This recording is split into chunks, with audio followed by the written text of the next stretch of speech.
Selama bertahun-tahun, sektor keuangan menjadi penggerak ekonomi Indonesia. Namun di balik aliran modal itu, muncul risiko yang tak bisa lagi diabaikan.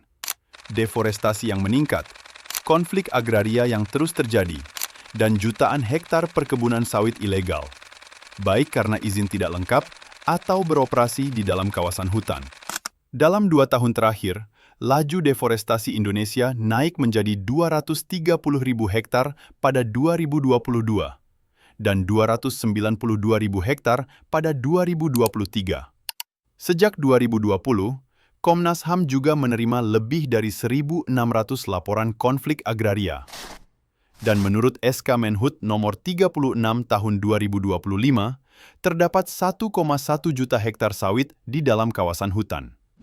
Padahal Indonesia sudah memperkuat target iklimnya dalam kebijakan NDC, dengan tujuan mencapai net zero sink pada 2060. Namun, target ini sulit dicapai jika tata kelola perkebunan masih lemah. 79% perusahaan sawit tidak patuh menjalankan plasma, sementara bank terus menyalurkan pembiayaan tanpa uji tuntas yang memadai. Antara 2016 hingga pertengahan 2025, Lembaga Keuangan Global menyalurkan 429 miliar dolar Amerika Serikat kepada perusahaan terkait deforestasi, termasuk 72 miliar dolar Amerika Serikat hanya dalam 18 bulan terakhir. Alih-alih menurunkan pendanaan, investor justru menambah pembiayaan untuk perusahaan komoditas yang berisiko merusak hutan hingga 7,8 miliar dolar Amerika Serikat sejak Perjanjian Iklim Paris. Ini menunjukkan bahwa ekspansi terus berlanjut, bukannya berkurang.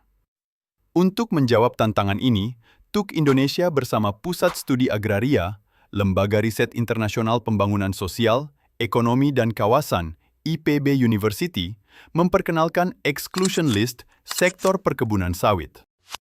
Exclusion List adalah instrumen tata kelola agar lembaga keuangan lebih hati-hati dalam menyalurkan pembiayaan dan perusahaan tetap clean and clear dalam menjalankan praktik bisnisnya, sehingga instrumen ini dapat membantu lembaga keuangan menghindari investasi greenwashing, memastikan prinsip do no significant harm, mematuhi standar ESG, dan meningkatkan transparansi dalam keputusan pembiayaan.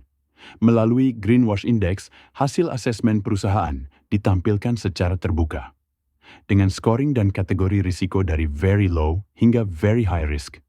Ini memberi gambaran jelas perusahaan mana yang patuh, mana yang berisiko, dan mana yang seharusnya tidak layak menerima pembiayaan.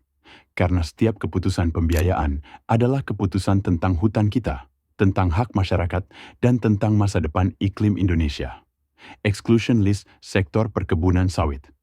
Untuk keuangan yang lebih transparan, adil, dan benar-benar berkelanjutan.